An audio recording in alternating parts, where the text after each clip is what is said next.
Seminars नहीं हुए हैं, बहुत छोटे मोटे हुए तो हैं, छोटे मोटे हुए हैं, लेकिन उतने बड़े लेवल पे नहीं हुए। जो एक उतने बड़े लेवल पे नहीं हुए हैं जिसमें एडवोकेट्स को भी इन्वॉल्व करना चाहिए। अगर ये बार काउंसिल ऑफ इंडिया या जो स्टेट की बार्स हैं या एडवोकेट्स हैं या जो इंटेलेक्चुअल्स हैं जो लॉ की नॉलेज रखते हैं, अगर उनकी राय से भी ली जाती तो उससे भी एक पॉजिटिव रिजल्ट निकल के आता, और सभी को जो प्रॉब्लम में दिखते हैं, हम फेस कर रहे हैं, आने वाली हैं, उससे बचा जा सकता। महेश अरोड़ा हमें देख रहे हैं, सभी को नमस्कार कह रहे हैं। मैं एक बार फिर बता दूं कि आज हम लोग बात कर रहे हैं 1 जुलाई 2024 से लागू होने वाले नए आपराधिक कानूनों के बारे में चर्चा कर रहे हैं कि वो क्या है, उनमें क्या बदलाव है और उसका जो बेनिफिट है या कठिनाइयां हैं किस किस को आने वाली हैं। हमारे साथ है महावीर मिड्ढा जी, बिल्कुल इधर कोने पे रमनदीप सिंह जी और नरपेन कंबोज। हम लोग चर्चा कर रहे हैं कि नए कानूनों में ऐसा क्या है और कितना बदलाव किसके लिए है। एडवोकेट दीपक सेठिया कह रहे हैं बार एसोसिएशन अपने स्तर पर ऐसे सेमिनार आयोजित करेगा क्या अपने वकीलों के लिए? तो ये तो कोई बार का पदाधिकारी बता सकता है, करना चाहिए। अध्यक्ष से हम भी बात करेंगे अध्यक्ष जी से कि अब ये इस तरह का कुछ सेमिनार रखा जाए, बिल्कुल रखा जाए और कंटिन्यूटी में रखा जाए और एज अर्ली एज पॉसिबल रखा जाए। 2-3 सेमिनार लगातार चले, एक एविडेंस पे हो जाए, आईपीसी पे, सीआरपीसी पे। बिल्कुल एडवोकेट दीपक सेठिया जी, ये तो आपके अध्यक्ष जी आपके मित्र हैं, उनसे उनको मोटिवेट करिए, उनको कहिए कि रखे, अच्छी खुशी होगी हमें भी। अच्छा, पीड़ित को जल्दी न्याय मिल पाएगा वास्तव में? जैसे आपने कहा उद्देश्य था स्पीड ट्रायल, क्या वास्तव मिल पाएगा? एफएसएल नहीं है हमारे पास, इंफ्रास्ट्रक्चर नहीं है, लीडरशिप की कमी है, स्टाफ नहीं है। इसका इसका पूर्ण जवाब एक सीआरपीसी का सेक्शन है, सेक्शन 309 सीआरपीसी जो 1973 में आई, उसके अंदर ये 1973 में कह दिया था कि हर एक क्रिमिनल केस की ट्रायल रोज होगी, एवरी डे आपको ट्रायल करनी पड़ेगी। आप एडजर्नमेंट दोगे तो आपको रीजन देने पड़ेंगे, ये 1973 में कह दिया था। अब ये सरकार से पूछा जाए, हिंदुस्तान की सरकार से, कि पिछले 50 सालों में आप क्या कोई एक केस ऐसा हुआ है पूरे हिंदुस्तान में जिसकी ट्रायल रोज रखी गई हो और फैसला दिया गया हो? एक्सेप्शनली मेरे ख्याल में एक या शायद दो, एक या दो एक्सेप्शन है। अच्छा, ये पहले से 1973 से है कि रोज होगा? रोज होगा, होने का कारण बताना पड़ेगा आपको। और वो वैसा क्या वैसे ही कॉपी पेस्ट करके इसमें भी डाल दिया। लेकिन 1973 से आज तक उसके बारे में कोई कार्रवाई नहीं की गई कि ये रोज क्यों नहीं रखा जा रहा है, कोई उसका मतलब बेहतरीन जवाबदेही नहीं है, जवाबदेही। और ये बड़ी बात है, ये 2013 में इसी सेक्शन में अमेंडमेंट हुआ था और कहा था कि जितने भी रेप के केसेस हैं उसकी ट्रायल 2 महीने के अंदर खत्म करनी है। अब ये इसी सरकार से पूछ लिया जाए पिछले 10 सालों में आपने क्या काम किया है कि आप कह रहे हो कि रेप केसेस में ट्रायल 2 महीने में खत्म हो रही है, खत्म होनी चाहिए, जबकि लगभग उसको 5 से 6 साल रहे हैं। 5 से 6। तो आपने क्या इंफ्रास्ट्रक्चर बढ़िया किया है 10 सालों में जो आपकी अमेंडमेंट लेके आए? क्या सच में स्पीड ट्रायल होगा? सर, हमारे कानून में पहले भी लूप होल्स बहुत थे। अभी जैसे जैसे ये प्रैक्टिस में आएगा, मुझे लग रहा है कि कहीं ना कहीं देखिए फर्क तो पड़ेगा जब एक टाइम बाउंड हो जाए। अब जैसे ऑनरेबल हाई कोर्ट से भी कई डायरेक्शंस आती हैं, तो उस सूरत में स्पीडी ट्रायल होते हैं, पर सर नंबर ऑफ केसेस की पेंडेंसी ज्यादा है। और सिर्फ डेट 14 दिन में रखने से तो ट्रायल नहीं होगा। नंबर ऑफ एडवोकेट्स भी लिमिटेड है, नंबर ऑफ मजिस्ट्रेट या जो कोर्ट साहबान, जो मजिस्ट्रेट या जज साहबान सुन रहे हैं वो भी लिमिटेड हैं। अब उनकी जो कॉज लिस्ट थी वो 100 केसेस से 200 हो जाएगी, लेकिन लिमिटेड नंबर ऑफ टाइम है, 10 से 5 के बीच में इसको करना है।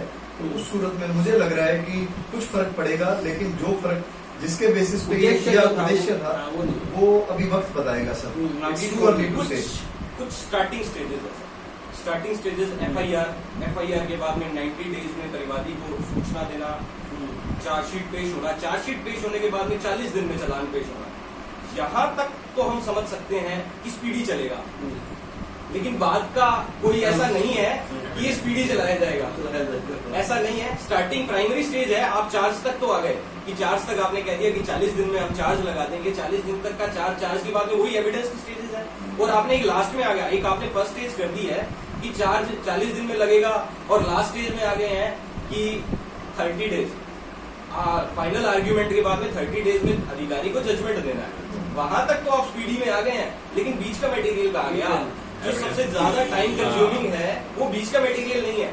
हाँ, स्टार्टिंग स्टेज में आप Starting सीडी कर में सकते लिया, हैं वो और लास्ट स्टेज में आप बोल सकते कर हैं सकते कि हैं। फाइनल आर्ग्यूमेंट हो गया कि 30 डेज के अंदर अंदर ऑर्डर करना है आपने। इसका एक सुधार और इन्होंने किया है, हम्म। जो कि एविडेंस पहले इन प्रेजेंट होती थी ज्यादातर, अब उसको इलेक्ट्रॉनिक मीडियम से भी कर दिया कर गया, दिया। उसको एनकरेज किया गया, जिससे कि वक्त अब कोई अधिकारी साहबान है इन्वेस्टिगेशन के बाद में कहीं ट्रांसफर हो गया हाँ। तो इन पर्सन आने की बजाय वो भी- वहां से भी वो चल सकता है। ये और एक और सर इसमें जो कंप्लेनेंट है, परिवादी है, प्रार्थी है, पहले क्या होता था, पुलिस में कभी सुनवाई नहीं हुई तो कोर्ट में 156 3 सीआरपीसी के अंतर्गत एफआईआर दर्ज हो जाती थी। अब उसमें भी ये आ गया कि नोटिस इशू होगा, एक्यूज हाजिर आएगा। आऊंगा उस पे, जी जी 156 पे आऊंगा। आज सुबह भी डिस्कस कर रहे थे हम लोग। जी 156 में चंद्रदास कंबोज कह रहे हैं congratulation participant are well prepared. बिल्कुल मुझे भी लगता है पूरी तैयारी के साथ आए हैं और मैं बिल्कुल चुपचाप बैठा हुआ हूँ। नहीं, आपका आपका आशीर्वाद आशीर्वाद है, है, गुरुजी। आपका आशीर्वाद है। वाकई आपकी बात तो कंबोज जी, इसमें कोई शक नहीं है कि मेरी उम्मीद से ज्यादा हम लोग बात कर रहे हैं। चलिए शुक्रिया कंबोज जी, 25 मिनट बीत गए, हमें पता भी नहीं लगा। आपकी नजर में इनमें और बदलाव या सुधार की जरूरत है क्या? जो अब सुधार हो चुके हैं, जो लागू हो चुके हैं, इनमें और सुधार की आवश्यकता है क्या आपकी नजर में? सर, ये जब प्रैक्टिकली धरा पर आएंगे, जब ये इम्प्लीमेंटेशन में आएंगे, तब हमें इसकी कमियां, प्रोज एंड कॉन्स पता लगेंगी। अभी मेरे व्यक्तिगत विचार से अभी ये बहुत जल्दी है। बहुत जल्दी अभी जब ये प्रैक्टिकल प्रॉब्लम्स आएंगी तब कुछ नहीं। तब मुझे लग रहा है कि हम कोई बता पाएंगे। ठीक है जी। जैसे नाविक जी ने भी कहा कि 3 स्टेजेस होती है किसी भी क्रिमिनल ट्रायल की, इन्वेस्टिगेशन, इंक्वायरी, ट्रायल। अब ये जो ट्रायल वाली स्टेज है, एविडेंस की स्टेज होती है, इसमें सबसे ज्यादा सबसे टाइम ज्यादा लगता है। Time consume. ये सबसे ज्यादा टाइम कंज्यूमिंग है। इसको इसमें बदलाव की आवश्यकता थी कि इसको कैसे कम किया जाए, लेकिन देख रहे हैं कि इस सेक्शन के अंदर कोई भी मतलब इतना ज्यादा कोई बदलाव नहीं किया, सिवाय इसके कि इलेक्ट्रॉनिक मीडियम से वो एविडेंस दे दिया जाएगा। पर फिर भी जो एक पर्सन की वो तामील होती है, वो गवाह की जल्दी करवाना या और कुछ ऐसा करना है, इसमें कोई अगर कुछ होता, कुछ ठोस होता तो फायदा हो सकता है। एडवोकेट दिवाकर सोलंकी कुछ मैसेज कर रहे हैं, शायद वो इनबॉक्स में कर रहे हैं। दिवाकर जी, आप अगर आप कमेंट बॉक्स में करेंगे तो हम लोग उसको पढ़ पाएंगे, इनबॉक्स में नहीं पढ़ पाएंगे आप तक। हम बदलाव की बात कर रहे हैं, जो प्राइमरी स्टेज पर अभी बता पाना थोड़ा सा मुश्किल है। जब धरातल पर या जब हम इस चीज को प्रैक्टिस में लाएंगे तो आज की जो हमारे मन में है कि काफी बदलाव होने चाहिए, और भी अच्छे से हम एक्सप्लेन कर पाएंगे कि जब ये इम्प्लीमेंट होगा 1 साल के बाद में, 1 साल बाद पता लगेगा। 1 साल के बाद में इम्प्लीमेंट होगा और कुछ 6 महीने इस पे वर्क चलेगा, हाँ, फिर उसके वेट बाद में करें। हम बता पाएंगे वेट इसमें और क्या क्या हमारी एक्सरसाइज कितनी होती है फिर पता लगेगा। अभी सेमिनार वगैरह होंगे तो पता लगेगा। अच्छा, नए आपराधिक कानून किन अपराधों पर ज्यादा फोकस किए गए हैं? जैसे कि चर्चा करते हैं नए बदले, तो आप फोकस किन पे ज्यादा करते हैं? जो आजकल की जो मॉडर्न ऑफेंसेस हैं, साइबर क्राइम्स हैं, उसमें या हो गया। जो अभी जो चीजें पहले नहीं थी कानून में, उन पे ज्यादा फोकस किया है। जो वक्त के साथ देखिए सर, पहले जैसे रिश्ती थी, मिसचीफ थी, उसमें बड़े कम फाइन थे, इनमें फाइन भी बढ़ाए गए हैं, इम्प्रिजनमेंट भी बढ़ाई गई है, और कई सारे सेक्शंस जो है ओमिट भी किया गया है और कईयों को जोड़ा भी गया है। तो एक कोशिश की गई है कि जो आज का समय है उसके साथ कोप अप किया जा सके। मतलब कानून समय के साथ आगे बढ़ेंगे। इसको मॉडर्न करने का प्रयास किया मॉडर्न गया। करने का प्रयास। इंडियन एविडेंस एक्ट जो था पहले, उसमें भी जो भारतीय साक्ष्य अधिनियम जो है 2023, उसमें उसको मॉडर्न करने की कोशिश की गई। नए अपराध जैसे जोड़े गए, कुछ बता रहे थे, मोबाइल इंसिडेंट जोड़ा गया है सर, कुछ ऐसे टेररिस्ट टेररिस्ट सर सबसे बात है जो टेररिस्ट अटैक, इसके अंदर एक जजमेंट भी है टेररिस्ट अटैक के अंदर स्पेसिफिकली कि पहले हथकड़ी का रिवाज खत्म कर दिया था हमारे सुप्रीम कोर्ट में। अब ये बताया गया है कि टेररिस्ट या टेररिस्ट गतिविधियों में जो एडम है, शामिल है, उनको आप हथकड़ियां लगा सकते हैं। ये स्पेसिफिकली डिफाइन किया गया है आतंकवादी आतंकवादी गतिविधियों में। तोड़ने की गतिविधियों शामिल है। और एक सर इसमें एक चीज ये भी चेंज करी गई है, जैसे 124A था हमारा, जिसको हम बोलते थे देशद्रोह, उसमें ये हो जाता था राजद्रोह, उसमें हम ये बोल सकते थे कि स्पेसिफिकली पार्टी जो रूल कर रही है हमारी पार्टी के खिलाफ भी अगर हम कुछ बोलते हैं तभी उनको भी है। लेकिन अब स्पेसिफिकली इसको कर दिया गया कि अगर आप देश की संप्रभुता, अखंडता, उसके खिलाफ अगर कुछ करते हैं तो नए सेक्शन 150 में इसको डिफाइन किया, लेकिन उसमें स्पेसिफिकली और उसके अंदर सजा की प्रोविजन। एक और बात, उसमें पेरोल का राइट भी नहीं है। पेरोल का राइट भी नहीं। एलआई और डेथ सेंटेंस उसमें पैरोल नहीं ये है। तो उसमें तो आप किसी को भी पकड़ सकते हैं 6 महीने की, तो कोई सुनवाई नहीं होगी। बिल्कुल सर। क्यों मुझे ऐसा है ना, ये सब हो सकता है। पुलिस को पावर, ये हम पहले बात मैंने लिख discussion दिया। कर चुके हैं कि पुलिस को इनहेरेंट पावर दे चुकी है। हाँ, मैंने लिख दिया तो उनको लगा ये तो देश के खिलाफ लिख रहा हूँ, जबकि मैं तो सत्ता के खिलाफ लिख रहा हूँ, तो मेरे को पकड़ के ले जाएंगे। हमारे लॉ में या तो ब्लैक एरिया होता है, व्हाइट एरिया होता है, हाँ। ग्रे एरिया रखना बड़ा खतरनाक चीज है। हाँ। क्योंकि ये चक्री किस तरह घूमेगी, ये तो वो इन्वेस्टिगेशन तो होगी, तो पुलिस वाला सत्ता त्याग करेगी। मैंने एक चीज लिख दी है, मान लो हम लोग डिस्कस कर रहे हैं, वो कहते सरकार के खिलाफ नहीं है तो देश के खिलाफ है, तो हो गया, चारों को लाया पकड़ के और 6 महीने पता लगना। इसमें जज साहिबान है, उनको अलर्ट रहना पड़ेगा कि कहीं किसी के साथ निर्दोष को इसमें 6 ट्राई महीने तो सुनवाई नहीं होनी ना, बिल्कुल। तो फिर जज साहब क्या करेंगे? 6 महीने तो ढूंढते रहेंगे घर वाले कि कहाँ गया हमारा बच्चा, कहाँ गया, बोलने वाला कहाँ गया। इसका मिसयूज होने की Misuse संभावना होने से की इनकार नहीं संभावना किया से जा सकता। 150 धारा का मिस यूज होने की संभावना भावना से इनकार नहीं किया। सत्ता के कारण हो सकता है। वो सत्ता पक्ष इसका दुरुपयोग कर सकता है। लेकिन लेकिन लेकिन सुप्रीम कोर्ट है, पहले भी सुप्रीम कोर्ट में लेकिन इस पे सुप्रीम स्टे कोर्ट किया को था, पता लगेगा स्टे तब। किया था। सुप्रीम कोर्ट को पता तो लगेगा तब तक तो 6 महीने बीत जाएंगे ना। सुप्रीम कोर्ट ने सेटिशन के भी ऊपर बहुत कुछ कहा है, लेकिन कैसे उसका मिसयूज होता है आज हम देख रहे हैं। इसके अंदर एक और सेक्शन है ऑर्गेनाइज्ड क्राइम का, Organized crime। उसमें भी स्पेसिफाई किया गया है कि कोई ऑर्गेनाइज्ड क्राइम है। हालांकि उसकी डेफिनेशन पढ़ने से ऐसा लग रहा है कि बहुत ही ऐसी वैसी चीज है, लेकिन फिर भी एक्सप्लेन करने की कोशिश की गई है, उसकी सजा भी बढ़ाई गई है, लाइफ इम्प्रिजनमेंट की सजा है उसमें ऑर्गेनाइज्ड क्राइम।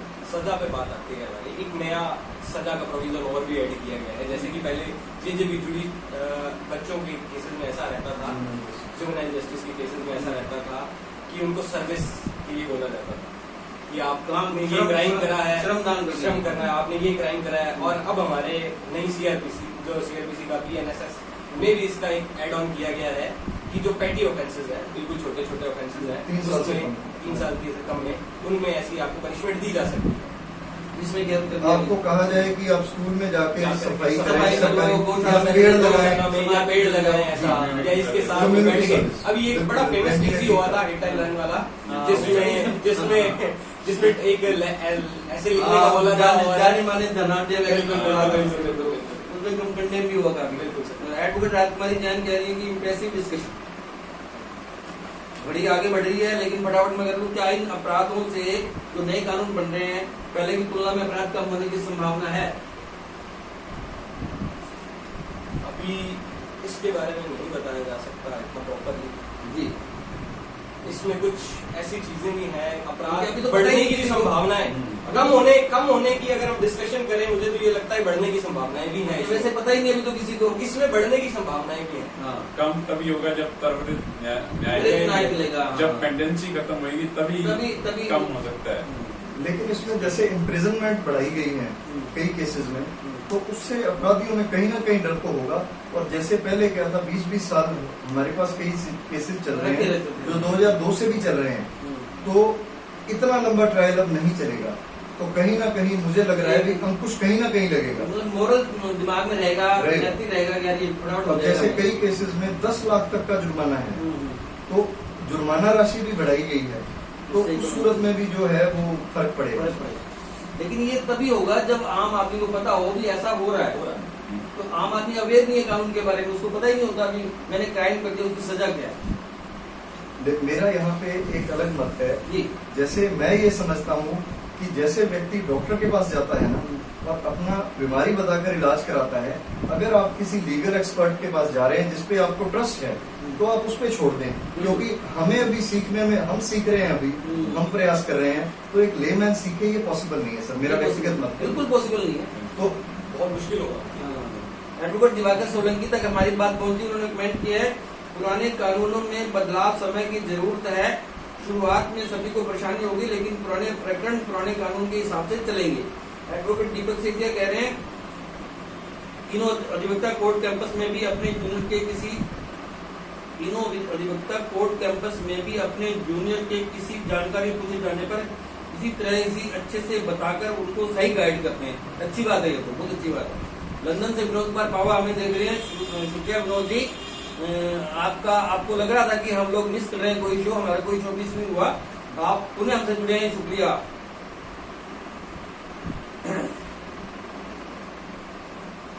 नए कानून लागू करने में मशीनरी तैयार है क्या? नए कानून लागू हो रहे हैं, क्या मशीनरी तैयार है इसके लिए? देखिए सर, इंफ्रास्ट्रक्चर तो अभी कम है। जैसे कि मेरा सर जी ने भी बताया कि FSL आपने 7 साल या उससे ऊपर वालों पे कर दिया। हाँ। क्या हमारे पास सफिशिएंट स्टाफ है, स्टाफ है। एफिशिएंट स्टाफ है? क्या हमारे पास FSL जांच जब इतनी बढ़ेगी तो तो क्या हम उसको करने में सक्षम है? ये जो है मेरे ख्याल से ओवरबर्डन करेगा और इसमें प्रैक्टिकल इम्प्लीमेंटेशन में दिक्कतें आएंगी। जुडिशरी में भी स्टाफ बिल्कुल। जुडिशरी में भी स्टाफ की बहुत भयंकर दिक्कत है। हाँ। जैसे हम देखते हैं कि गवाह कई बार आ जाते हैं लेकिन उन्हें वापस लौटना पड़ता है क्योंकि वो स्टेनो एक ही है, एक स्तर वो एक ही आदमी बयान लिख रहा है। तो कई बार ऐसा होता है व्यक्ति सुबह 11 बजे आता है, 5 बजे तक उसकी गवाही नहीं हो वही पाती, लाइन बहुत। तो वहाँ स्पीडी ट्रायल का सारा सिस्टम तो फेल हो जाता है। Number of cases number of cases कई केसेस में 6-6, 7-7 बार कंप्लेनेंट आ गया। हाँ। उसकी गवाही कभी जज साहब छुट्टी पे होने के कारण नहीं हो पा रही, कभी समय के कारण नहीं हो पा रही। स्टाफ कम से कम डबल चाहिए एक कोर्ट में, एक कोर्ट। अगर हमें बिल्कुल टेंडेंसी कम मतलब नए कानून को हमने वापिस स्पीड ट्रायल देना है तो स्टाफ बढ़ाना पड़ेगा। अधिकारी भी, जुडिशियल ऑफिसर्स भी बहुत कम है। हाँ। अब एक तरफ इन्होंने बोल दिया है कि जो जेसी के हैं, जेसी में आपको 14 दिन से ज्यादा की डेट नहीं दे सकते आप। दूसरा, आप बर्डन दे रहे हैं कि आपको स्पीडली चार्ज लगाना है और केस को स्पीडली करना है, लेकिन आपके पास में इंफ्रास्ट्रक्चर नहीं है। वो इंफ्रास्ट्रक्चर नहीं है, वो स्टेनो ही एक है, टाइपिंग के लिए भी एक है, हाँ। आपके पास में रीडर भी एक है, यूपी साहिबान की कमी है, साहिबान की भी कमी है, जुडिशियल ऑफिसर्स की भी कमी है, जो इन्होंने बता दिया। ये अब एक मकसद- बहुत एक बात आ रही है कि जो भी 7 साल से ऑफेंसेस बढ़े हैं उनमें हम FSL रिपोर्ट्स की कहाँ है? कोई FSL अधिकारी नहीं है यहाँ पे, कोई लेबोरेटरीज नहीं है उतनी उस लेवल की, और लेबोरेटरीज हैं, भेज दिया FSL के लिए, लेकिन उसकी रिपोर्ट्स आ रही है कुछ केसेस में जिनमें LI तक की पनिशमेंट है, उनमें 6-6 माह में 6-6 महीने तक आपकी FSL रिपोर्ट्स नहीं आ रही नहीं है। है। इसका मतलब जो स्पीडी ट्रायल का उद्देश्य है, जैसे आपने बताया पार्लियामेंट में वो हुआ था भी, इसका मतलब ये है तो उद्देश्य तो पूरा नहीं हो पाएगा। हम आपको धन्यवाद देते हैं कि आपने इस मुद्दे को उठाया। दरअसल इस मुद्दे को उठाने की जरूरत है समाज में, हाँ। समाज के सभी वर्गों के द्वारा, सभी मोदी जी द्वारा। हाँ। जिससे कि क्योंकि हम सब इससे जुड़े हुए हैं, बिल्कुल नहीं तो लिख के कहीं ना कहीं डायरेक्टली इनडायरेक्टली हम सब न्याय से जुड़े हुए हैं। हम सब कभी पीड़ित हैं या कभी हम जरूरत पड़ती है, समाज में रहते हैं हम लोग। बाहर संघी क्यों, मैं तो कहता हूँ जो दूसरे सामाजिक संगठन है उनको भी उनको भी ऐसे आगे सेमिनार करना चाहिए। एक और स्पीडी ट्रायल में इन्होंने ये किया है कि कोई भी मेडिकल रिपोर्ट है, medical report with in 7 days, 7 दिनों के अंदर अंदर इन्वेस्टिगेशन ऑफिसर को आप दे सकते हैं। और एक चीज इन्होंने एड ऑन ये करी है कि जो पहले और सब इंस्पेक्टर रैंक का अधिकारी था वही मेडिकल के लिए अप्रोच कर सकता था कि आप मेडिकल करवाएं या आप इनका मेडिकल दें। अब इस चीज को कोई भी पुलिस अधिकारी वहां पे ले जा सकता है, मेडिकल मुआयना करवा सकता है और 7 दिन के अंदर अंदर रिपोर्ट। लेकिन वैसा इंफ्रास्ट्रक्चर यहाँ पे अभी भी नहीं है। मेडिकल लाइन में भी अगर हम करें, मेडिकल लाइंस में करें तो भी आज इंफ्रास्ट्रक्चर वैसा नहीं प्रैक्टिकली है। बताएं, जो रेप पीड़ित हैं हाँ। उनका मेडिकल अब हम देखते हैं 2-2, 3-3 महीने, कई बार तो 6-6 महीने रुक जाता है। वो रिपोर्ट सही आती नहीं है उसके बाद। तो वो 7 डेज में ही अच्छा मेरा जी ने बात बताई, 7 ये days, अच्छा, within 7 मैं days इसे अच्छा मानता हूँ। इससे लेकिन वो इंफ्रास्ट्रक्चर नहीं है, इंफ्रास्ट्रक्चर की कमी है। इंफ्रास्ट्रक्चर की कमी है, डॉक्टर्स की कमी है हमारे पास। स्पीडी ट्रायल वाला मामला थोड़ा सा वो रहेगा। प्रमोद शर्मा का दर्द है, वो कह रहे हैं जज के सामने बैठकर रिश्वत लेते हैं, उसे रोको, ये इनका दर्द है। चलिए आगे बढ़ते हैं। पहले तो अदालत की मार्फत मेरा मुकदमा थाने में दर्ज नहीं हुआ तो मैं 156 के लिए जाके अदालत में मुकदमा दर्ज करा था, लेकिन अब तो सारा सिस्टम हो गया, पहले प्रगति को बुलाएंगे। तो क्या लगता है कि अदालत की मार्फत मुकदमा दर्ज हो जाएंगे? बहुत वैसे एक तरीके से देखा जाए कि कुछ अच्छा भी है, मैं इसको पॉजिटिव साइन भी मानता हूँ कि बहुत सारे ऐसे केसेस होते हैं कि जो अदालत के मार्फत दर्ज तो हो जाते हैं, फेक न्यूज, कोई फेक ऐसे कारणों से मुकदमा दर्ज हो जाता है। अब क्या कर दिया है कि परिवादी ने मुकदमा दर्ज किया और जिसके खिलाफ मुकदमा दर्ज किया है उसको समन किया जाएगा, नोटिस भेजा जाएगा कि आपके खिलाफ फला फला धाराओं में फला फला द्वारा मुकदमा के लिए प्रार्थना पत्र पेश किया गया है और इस पे आपका क्या कहना है। आप आएंगे, उनकी भी बात सुनी जाएगी, दोनों की बात सुनी जाएगी। और अगर अधिकारी को लगता है, जुडिशियल ऑफिसर, प्रिवेंटिव ऑफिसर को अगर लगता है कि इसमें संज्ञान लिया जाना चाहिए तो वो भेज सकते हैं, ऑर्डर कर सकते हैं। लेकिन इसमें मैं ये मानता हूँ कि कुछ में FIR के लिए आदेश भी कर दिए जाएंगे, कुछ में जांच के लिए भी आदेश कर दिए जाएंगे, जैसे अलग 202 में या 202 में जांच के लिए कहते हैं, वो भी ऑर्डर कर दिए जा सकते हैं। तो मैं कुछ हद तक मानता हूँ कि ये सही है कि FIR, जैसे हमारा एक ऑर्डर था सुप्रीम कोर्ट प्रियंका बनाम स्टेट ऑफ बिहार, उसमें यही कहा गया था कि कोर्ट्स को एक पोस्ट ऑफिस नहीं बनना चाहिए, डाकिया नहीं बनना चाहिए कि आप आए और आपने FIR का ऑर्डर कर दो। एक जैसे कि ऑर्डर में टेक्निकलिटी बहुत ज्यादा आ जाएगी, बहुत टेक्निकल। क्योंकि पहले उसको नोटिस जाएगा, हाँ। वो अपना वकील खड़ा करेगा, वकील भी एडजर्नमेंट मांग सकता है, ये और दोनों उसके अंदर- कंडीशंस में हाँ। रहेगा सर कि बेनिफिट भी है हाँ। और लॉस भी है। जिसको न्याय चाहिए उसके लिए बेनिफिट है, उसके लिए तो देर होगी, उसके लिए देर हो गई। मैंने मुकदमा दर्ज कराना अगर है, अगर कोई गलत FIR के लिए हाँ। या कोई गलत एलिगेशंस के साथ में आता है, उसके लिए बेनिफिट है।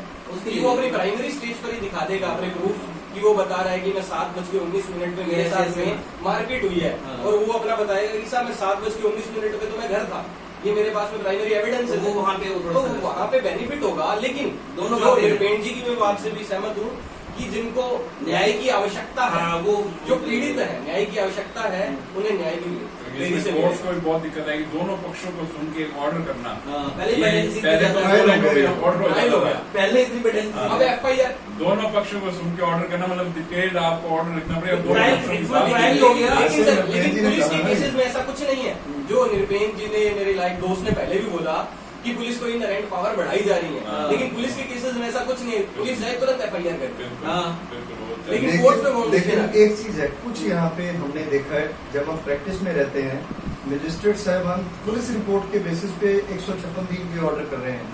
अब पुलिस तो पहले ही सुनवाई नहीं कर रही, हाँ, तो वो ऊपर से आप फिर पुलिस रिपोर्ट पे कर रहे हो, तो कुछ चीजें हमें प्रैक्टिकल देखनी पड़ेगी जिससे कि न्याय मिल सके। चलिए, एडवोकेट प्रदीप धेड़ कह रहे हैं कि आदरणीय गोविंद जी, वर्तमान का बहुत ही जरूरी विषय जो जनता व अधिवक्ताओं को जानकारी के लिए अति आवश्यक है, उसके बारे में बताया आपको साधुवाद। इसमें थोड़ा सा योगदान आपका भी है, क्योंकि आपने भी हमारी हेल्प की इस मामले में। मुकुल कंबोज, ओम हरि शरणम, आपके ब्रदर है? चलिए, आपके ब्रदर मुकुल जी, शुक्रिया आपका जुड़ने के लिए। एडवोकेट प्रदीप धेड़ कह रहे हैं, तीनों अधिवक्ताओं ने अपनी जानकारी आपके चैनल के माध्यम से, आपका प्रयास सराहनीय है दी। धन्यवाद बड़े भाई प्रदीप जी। वर्तमान समय में प्रदीप धेड़ जी की बात करूं, वर्तमान समय में यह सुधार आम जनता व न्याय व्यवस्था के लिए बहुत जरूरी है। केंद्र सरकार का यह प्रयास वास्तव में काबिल तारीफ है। मैं आपको बता दूं, एडवोकेट प्रदीप धेड़ जो है बीजेपी के जिला महामंत्री भी हैं। मुकुल कंबोज जय श्री राम कह रहे हैं, शुक्रिया। चलिए आगे बढ़ते हैं। इससे पहले की बार बार घड़ी दिखा रही है स्वाति, मुझे 9:15 बज गए हैं।